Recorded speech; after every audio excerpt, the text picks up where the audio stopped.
penjelasan apapun. Itu apa artinya?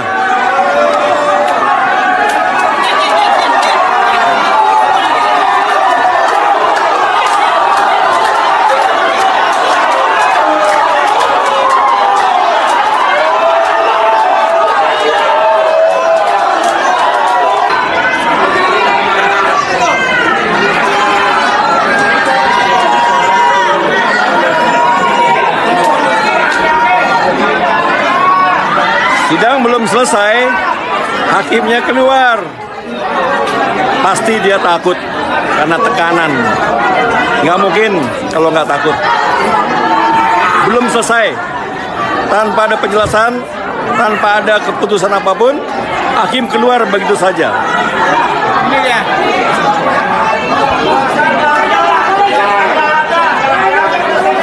Itulah hukum negara kita, teman-teman sekalian.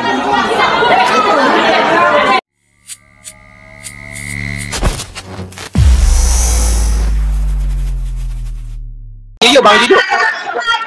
Ini adalah sejarah terburuk dalam hukum dan proses manusia. Bagaimana majelis hakim mampu memimpin persidangan dan mengetuk palu tanpa ada kejelasan mengetuk palu itu apa. Gitu. Di sini menggambarkan ini bukan proses hukum, dan ini adalah cacat hukum atau gambaran tentang sejarah hukum yang buruk. Kemudian disinilah gambaran bahwa ini pengadilan rakyat. Walaupun di Pengadilan Negeri Jakarta Pusat, tapi ini pengadilan rakyat. Artinya apa? Rakyat memantau proses peradilan ini. Dan substansinya adalah apakah Jokowi punya ijazah? Dan kalau ijazahnya dipunyai, apakah palsu? Kita dengan proses yang ada, ke-1, ke-2, ke-3, sudah lebih meyakinkan bahwa Jokowi tidak punya ijazah. Dan kalaupun berani menampilkan ijazahnya itu palsu. Proses persidangan sekarang menambah keyakinan. Dan rakyat melihat, karena ini adalah pengadilan rakyat. Rakyat melihat proses semua ini. Jadi bisa menilai apakah memang Jokowi adalah presiden yang sah atau tidak. Kesimpulannya, tidak. Jokowi bukan presiden yang sah. Karena ijazahnya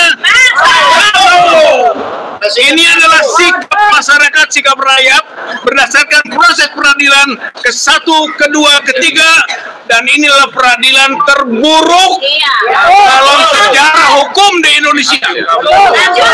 Hakim tidak mampu. Berikutnya harus ada majelis hakim baru. Dan Jokowi yang digugat ini harus bisa datang, satu sebagai prinsipal, yang kedua kalau memang mewakilkan, wakilnya dengan kuasa hukum yang sah, dan yang ketiga membawa ijazahnya. Ijazahnya dibawa. Hanya itu yang dituntut oleh rakyat. Hanya itu yang dituntut oleh rakyat.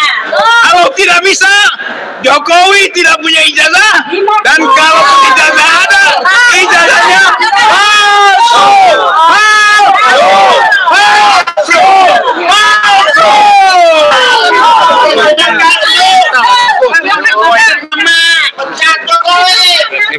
Assalamualaikum warahmatullahi wabarakatuh. Saudara-saudaraku sekalian sebangsa dan setanah air, Anda tanpa diliput oleh media konvensional, yaitu TV-TV yang berkuasa dan sudah dikuasai oleh pemerintah, Anda bersaksi bahwa ternyata untuk menegakkan negara demokrasi, negara dengan rakyat sebagai yang berdaulat, negara hukum tidaklah mudah. Pada faktanya kita sudah diperlihatkan bahwa ini adalah mahstat atau negara kekuasaan. Kami sebenarnya memberikan kekuasaan kepada hakim, ya, lewat kekuasaan kehakiman, agar berdiri tegak lurus untuk mempertahankan kebenaran dan keadilan. Syaratnya hanya satu, berani untuk menegakkan keadilan. Kita sudah melihat dan terus terang sebenarnya ada rasa iba di hati kita, ya, bahwa ini terlalu berat nampaknya untuk hakim. Ya, oleh karena itu beberapa rekan dari kami nanti akan melakukan tindakan selanjutnya, ya, kita akan minta mungkin penggantian hakim, dikarenakan kami tidak akan pernah mengikuti sesuatu yang sesat atau miscarriage of justice. Ya, mungkin ini keinginannya kita mengikuti lalu dilakukan mediasi. Catat baik-baik. Kami tetap menginginkan mediasi karena mediasi adalah menentukan sah tidaknya sebuah pengadilan itu sendiri. Jadi kami tidak bodoh. Yang jadi masalah, mereka menginginkan kita mengikuti mediasi, padahal mediasi dengan orang-orang yang tidak punya legal standing. Lalu apa artinya sebuah peradilan tanpa menegakkan hukum acara? Betul? Dan saudara kalian perlu ketahui bahwa kami mempunyai pengalaman yang sangat traumatis, ya. Ini bukan pertama kali kita menggugat. Ada 2, makanya saya sebutkan dalam persidangan tadi sebagai dasar, yaitu PDT-G nomor 265 dan 266 menggugat PMH Jokowi dan menggugat PMH DPR. Kedua-duanya tidak ada yang secara sah dan meyakinkan datang di pengadilan untuk mempertahankan kebenaran mereka. Tidak ada. Dan seperti kita ketahui sudah tahu ujungnya akan jadi apa. Oleh karena itu belajar dari pengalaman, ditambah sudah ada orang-orang yang menderita akibat daripada peristiwa hukum tersebut. Satu di antaranya adalah Bambang Tri, inkrah 4 tahun penjara, ya, sudah jelas-jelas melaksanakan tidak pada tempatnya, dakwaan palsu dari jaksa, ya. Lalu kok bagaimana orang yang harusnya menjadi role model, pemimpin tertinggi, memberi contoh, tidak memberikan contoh? Kami mengajak Anda semua, mari kita mulai dari Pengadilan Jakarta Pusat untuk menegakkan keadilan dengan cara yang benar. Begitu ya? Saya kira itu saja. Harap Anda terus pantau dan awasi, ini adalah pengadilan rakyat. Ya, pengadilan yang berkeadilan. Saya kira demikian. Silakan Bapak. Asep katanya mau nama siapa? Udah merek. Dari Apri Jabar. Sebagai korban. Terima kasih. Assalamualaikum warahmatullahi wabarakatuh. 2 minggu lalu saya sudah bilang, saya nggak kaget. Habis ini apalagi kan kejadian lagi. Jadi majelis hakimnya itu sudah berada di bawah tekanan. Tolong tanya sama ketua pengadilan apa pesan ke majelis hakim. Ketua pengadilan kita tanya apa pesan dari yang atas. Tapi sasarannya cuma satu, jangan sampai terjadi proses pengadilan. Sebab kalau terjadi proses pengadilan ataupun mediasi, ya kan secara formal legal diakui bahwa dia berbohong, itu aja. Jadi nggak heran lah. Tadi saya kesian aja dari majelis hakim itu, hakim ketuanya dengan berusaha berargumentasi. Saya bacain mukanya tertekan itu. Hakim yang 2 kiri kanan udah kelihatan benar. Jadi kesian saya terus terang aja. Jadi kasihan cuma dapain yang nyuruh nih majelis hakim 3 kan ketua pengadilan sini. Ketua pengadilan juga kalau ditanya jujur, gue juga diperintah. Nah, masa goblok bener gitu kan, yang hadir mewakili nggak bawa apa-apa. Kemudian tiap putusan 2 minggu, apa yang mau dicapai setelah 2 minggu? Nggak ada. Padahal bisa kirim email. Itulah. Di depannya ada 2 minggu, argumentasinya kesian saya. Sehingga saya cuma mengingat beliau, jangan cari pembenaran. Sebab pembenaran itu ada logikanya, tapi nggak benar. Nah itu, ya mudah-mudahan nempel di kepala beliau lah. Kalau saya mengerti pertaruhannya adalah, lu nggak nurut, lu gue copot. Nah, Itu Pak, betul. jadi itu kembali ke nilai-nilai kita. Jadi kalau jabatan kerjaan lebih penting ketimbang rasa keadilan, ya silakan. Jadi kalau bahasa kerennya, amanahnya nggak jalan. Amanah sebagai ketua, sebagai majelis hakim nggak dijalankan. Kalau yang itu mewakili mah udah lupain aja lah. Itu orang-orang suruhan jamret pinggir jalan. Masa udah sebulan nggak ngerti harus ini. Emang goblok amat. Memang sih goblok, tapi nggak goblok. Memang bawaannya sudah goblok. Cuman ini jangan dibikin lebih goblok lagi. Masa nyuruh orang nggak ada surat kuasa. Jadi orang Betawi bilang, Jadi selama ini jalanin negara gimana tuh? goblok, jangan anggap orang lain goblok kayak lo. Nah, gitu. Ini pelajaran nggak? Kalau saya nggak kaget. Habisnya apa lagi? Pokoknya tujuannya satu, ingat, tidak akan terjadi proses pengadilan dari gugatan proses perdata. Kalau jadi jalan, putusannya udah jelas. Memang ijazah palsu. Terus muke mau kemana muke? Kalau kita malu berbohong, teman kita yang satu ini sudah biasa berbohong. Jadi bukan teman saya baru berbohong ada kaitannya dengan masalah hukum. Baru dia ngerti. Ini kaitannya dengan masalah. Ada mobil terbang, Pak? Iya. SMK maksudnya. Yang disampaikan saya mau nanya, kalau kira-kira yang untuk disampaikan ke masyarakat ada umumnya dan khususnya bahwa ini mengenai jasa palsu dan ini sudah sangat-sangat keterlaluan menurut Bapak ya. Kira-kira apa yang menjadi hal yang harus memang masyarakat ketahui dan harus mereka melakukan tindakan misalnya seperti itu? Cuman karena yang ijazahnya palsu ini tidak punya malu, ya, rai gedek. Kemudian juga gitu, karena kaitannya ke aspek legal, ini benar. Aspek legal, dia ngeles susah. Kalau biasa kan bohong. SMK ini ada daftar bohongnya banyak benar. Tolong cek, bilang ke masyarakat. Pernah nggak sekali dia ngomong, mohon maaf saya keliru, salah. Tidak pernah, belum pernah. Itu aja. Jadi mau diapain? Kalau udah bohong itu bawaan baik. Bawaan baik. Kalau bahasa kerennya sudah jadi karakter. Ini hakim saya tahu, majelis hakim ngikutin perintah ketua pengadilan. Saya membayangkan, nih imajinasi, waktu ditunjuk semuanya berusaha ngeles, jangan bodong. Akhirnya ditunjuk. Karena orang yang ada susah. Ya yang mau ya Pak. Kalau bisa nggak ada yang mau tuh majelis hakim ngadilin jadi majelis hakim di sini. Tapi bilang perintah. Nanti gimana kita gini? Begini dapat arahan dari semua. Kalau nggak digetok ada palu gede di kepala bapak itu majelis hakim, di kepala pengadilan di Jakarta Selatan ditambahin tinggi lagi nggak tahu apa namanya. Saya bukan orang hukum. Jadi jangan mengharapkan banyak hukum di Republik ini. Iya Pak. MK aja kayak begitu. Dianggap kita ini tololnya kayak dia. Berarti tindakan masyarakat Ya suruh ganti turun. Jadi jangan cuma suruh turun, turunin. Orang begini mah disuruh turun nggak ada malunya, urat malunya. Jadi diturunin. Tolong kasih itu ke masyarakat. Ada kelompok masyarakat yang tidak sadar diarahkan ke Undang Dasar 45. Ini dulu biang keroknya dibenahi. Itu pengalihan tuh. Kalau bahasa kerennya mind shifting. Itu. Sorry aja, gue belajar beginian. Ya udahlah. Enaknya bagaimana ya? Terserah kalau mau berjemur terus. Jadi kira-kira gitu. Ini rekan saya dari Jawa Barat. Terima kasih. Wassalamualaikum warahmatullahi wabarakatuh. Maju. Ibunya diganti posisi. Iya. Mama dulu. Agak jauh. Maksudnya supaya Bapak maju. Biasa nih agak jauh. Ibu ini rombongan ulama dan tokoh Jawa Barat.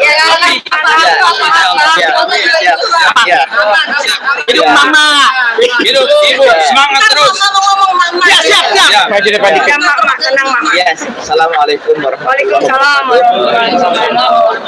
Pada hari ini, pada hari Senin, tanggal 6 November 2023, kami rakyat Indonesia menyaksikan secara langsung tragedi di Pengadilan Jakarta Pusat, di mana hakim, dalam hal ini terutama ketua majelis hakim yang menyidangkan terkait dengan kasus dugaan ijazah palsu Jokowi, itu bukan hanya tidak punya kompetensi, tetapi juga tidak bertanggung jawab dan kabur dari ruang sidang. Nah, sehingga tadi di akhir persidangan itu belum ada kepastian kapan sidang lanjutan dan seperti apa. Ini adalah sebuah proses pengadilan yang sangat buruk. Nah, oleh karena itu Ketua Majelis Hakim harus bertanggung jawab. Maka di sini kami dari rakyat Indonesia menyampaikan rekomendasi kepada Mahkamah Agung agar ketua pengadilan dan majelis hakim yang lain yang tadi tidak mencerminkan profesionalitas untuk dimutasi ke Papua. Setuju? Ya. Nama tadi majelis hakim yang 3 orang itu semuanya dimutasi ke Papua. Nah, itu kita minta seperti itu. Paling hebat ke Israel.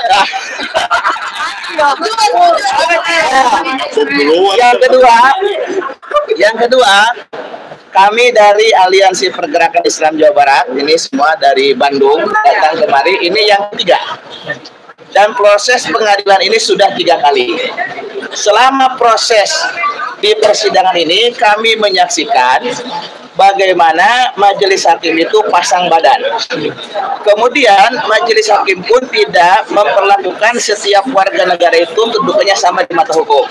Nah, ini yang kami sangat prihatin, lebih prihatin lagi daripada majelis hakim. Dalam hal ini, di antara para tergugat itu banyak.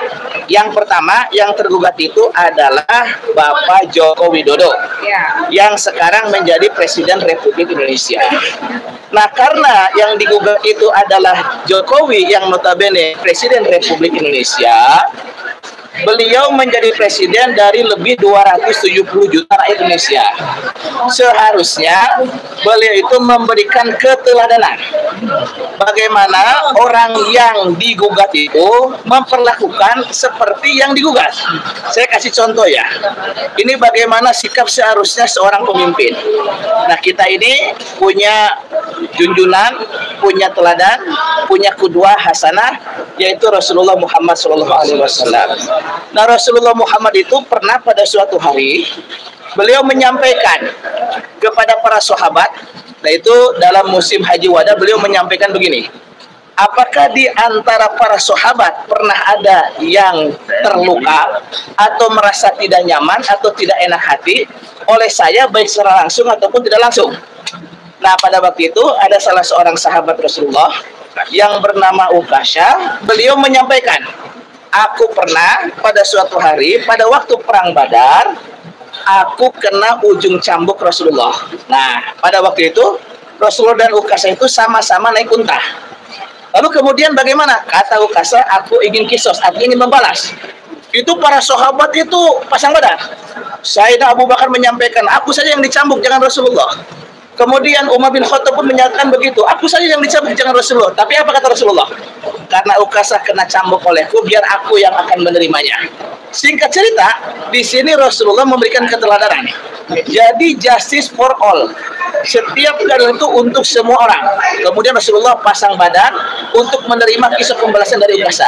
Meskipun pada akhirnya Ukasha tidak melakukan itu, karena beliau hanya modus ingin berangkulan langsung dengan badan Rasulullah Muhammad SAW. Tapi inti poinnya, ketika Rasulullah digugat atau bahkan memberikan kesempatan, nah seharusnya Jokowi ini apalagi di akhir masa kekuasaannya, apakah di antara rakyat Indonesia yang banyak ini pernah ada yang tidak puas atau yang tidak terpati dengan janji-janji kampanyenya? Maka memberikan ruang ini bukan hanya tidak tepat janji, yang sudah jelas-jelas digugat tidak dijawab dengan semestinya. Seharusnya kalau Jokowi secara hukum dan memberikan keteladanan, Jokowi seharusnya memberikan surat kuasa dengan tanda tangan basah. Kuasa hukumnya lah yang ada di persidangan, apakah berlangsung atau mediasi. Dengan tidak terjadi seperti itu, berarti kesalahan Jokowi lebih tinggi dari majelis hakim. Maka rekomendasi kami dari Aliansi Pergerakan Islam Jawa Barat, kami menyerukan kepada penyelenggara negara, kepada Majelis Pemusyawaratan Rakyat, ini udah pelanggaran hukum yang sangat berat. Oleh karena itu kami mendesak supaya sebaiknya Jokowi dimakjulkan. Betul. Jokowi sudah diselesaikan jadi presidennya. Kalau tidak juga MPR seperti itu memakjulkan Jokowi, maka saya kira rakyat Indonesia perlu untuk memikirkan aksi bersama mendesak kepada MPR agar memakzulkan Jokowi. Setuju? Setuju. Allahu Akbar. Assalamualaikum warahmatullahi wabarakatuh. Kalau untuk dari masyarakat sendiri utamanya, karena ini kan masih dalam tahap persidangan ya Pak. Terus apa kira-kira yang menjadi hal yang mendesak tadi dari kira-kira apa perwakilan daripada Pak Jokowi dan untuk bisa menjembatani seperti itu Pak? Begini, kalau masyarakat Indonesia mempertanyakan apakah ijazah Jokowi itu palsu atau asli, wajar. Kenapa? Karena ada yang mempertanyakan, ada yang pernah gugat, diantaranya kan yang seperti kemarin ya, Bang. Ada 2 orang, Bang Bakri sama Gus Dur kan yang pernah mempermasalahkan. Terus kemudian di masyarakat itu masa iya sih presiden ijazahnya palsu, kan masuk ke KPU. Nah, masyarakat wajar juga. Apa betul, apa hoax atau framing itu bagaimana? Tapi saya melihat 3 kali persidangan, kok rasa-rasanya kalau orang yang tidak bersalah nggak akan takut. Karena ini hal yang biasa. Orang bertanya, ijazahnya asli pas nih, 3 kali selesai. Ini kan membuat kegaduhan. Bahkan tadi di pengadilan, kan hukum acara itu dipelajari oleh setiap mahasiswa Fakultas Hukum. Jadi hukum acara pidana, hukum acara perdata itu dipelajari. Artinya, tingkat pemahaman itu seharusnya sama. Nah, dalam berhukum acara perdata tersebut, ini urusan pribadi. Beda kalau kebijakan presiden. Ini masuk ke dalam hukum tata negara atau hukum administrasi negara. Maka kalau kaitan dengan yang digugat itu adalah sebagai presiden penyelenggara negara, maka presiden itu barangkali bisa memerintahkan kepada Mensesnek, menugaskan, memandatkan. Tapi ini kan hukum privat. Privat itu pribadi. Kalau pribadi itu umpama ini mohon maaf ya misalkan. Kalau Jokowi misalkan berselisih dengan istrinya, kemudian digugat cerai sama istrinya, apa dia nunjuk Mensesnek? Kan dia yang digugat, gimana masa nunjuk Mensesnek? Logikanya ini kan privat. Ini yang digugat itu ijazahnya Jokowi sebagai pribadi. Nah, oleh karena itu bagi dia tetap kita prasangka itu bahwa pada dasarnya setiap orang itu dalam konteks belum tentu salah, tetapi tunjukkan dengan cara Jokowi memberikan surat kuasa kepada pengacara atau advokat yang terbaik, silakan oleh dia, mau 100 mau 1000 silakan. Nanti advokat yang punya tanda, dia punya surat kuasa itu dengan tanda tangan bahasa Jokowi, dia bersidang di pengadilan. Kalau itu dilakukan kan berarti kita menduga, oh berarti Jokowi di sini kayaknya tidak seperti itu. Tapi dengan dia membuat dengan manuver-manuver tadi, kita kok jadi berpikir jangan-jangan iya, dan bisa jadi iya. Nah, oleh karena itu, maka kalau ada tuntutan masyarakat meminta Jokowi dimakzulkan karena ijazahnya diduga palsu, itu bisa jadi terbukti. Kenapa? Karena dalam proses persidangan ini mengindikasikan sepertinya orang yang salah begitu. Berarti ini seperti yang Bapak pesankan bahwa tadi seperti pesan dari Rasulullah SAW. Iya. Beliau harus jujur, harusnya kan simpel. Berani membuktikan. Kan ini masyarakat itu bukan sesuatu yang berlebihan. Umpama, wah Pak, kalau nanti ya, ini kalau dia Pak. Jokowi tahu ya, Jokowi ini kan mudah-mudahan dia beriman kepada Allah ya.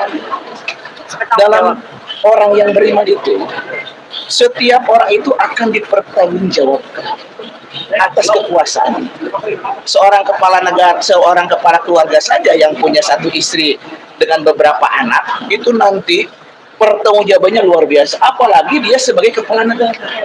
Daripada nanti dituntut, digugat di yaumul kiamah, itu lebih baik diselesaikan sekarang, dan bukan hal yang sulit. Dan kita tidak mengatakan, oh kalau ternyata Jokowi ijazahnya asli, kecewa. Enggak, asalkan benar asli. Ini supaya tidak ada dusta, supaya tidak polemik, sederhana. Dia datang ke pengadilan, tunjukkan bahwa dia itu ijazahnya asli, selesai, tidak akan ada lagi polemik. Nah, oleh karena itu, dengan kita hadir di sini itu sebetulnya ingin membuktikan, menunjukkan sebetulnya ijazah Jokowi itu asli atau palsu. Ternyata di proses persidangan kita sangat kecewa. Di sini tidak membuka ruang untuk ada transparansi pembuktian ke arah yang benar.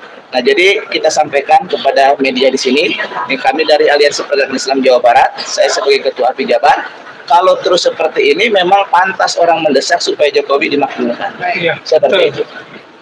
Dia ingin gaduh. Kira-kira surat dari hakim pengadilan sampai ke Jokowi atau tidak? Oh, itu teknis. Kira-kira enggak ya? Saya patut menduga, kan hukum itu produk politik ya. Betul. Nah, pengadilan begini itu, ini kesannya diintervensi oleh kekuasaan. Padahal negara kita itu katanya bukan maksad negara kekuasaan, tapi Rechtsstaat, negara hukum. Nah, kalau negara hukum, seharusnya equality before the law. Setiap orang itu sama kedudukannya di mata hukum. Itu Undang-Undang Dasar itu pasal 27. Seharusnya apa yang diberikan kepada penggugat berlaku juga kepada tergugat. Dan penggugatnya harus pakai surat kuasa tanda tangan basah. Kenapa tergugatnya tidak? Berarti ini ada diskriminasi. Kalau ada diskriminasi, berarti ini ada sesuatu yang mau dimenangkan oleh sesuatu yang dipesankan. Nah, oleh karena itu tadi kita lihat, ini kan hakim pasti orang-orang yang berpendidikan.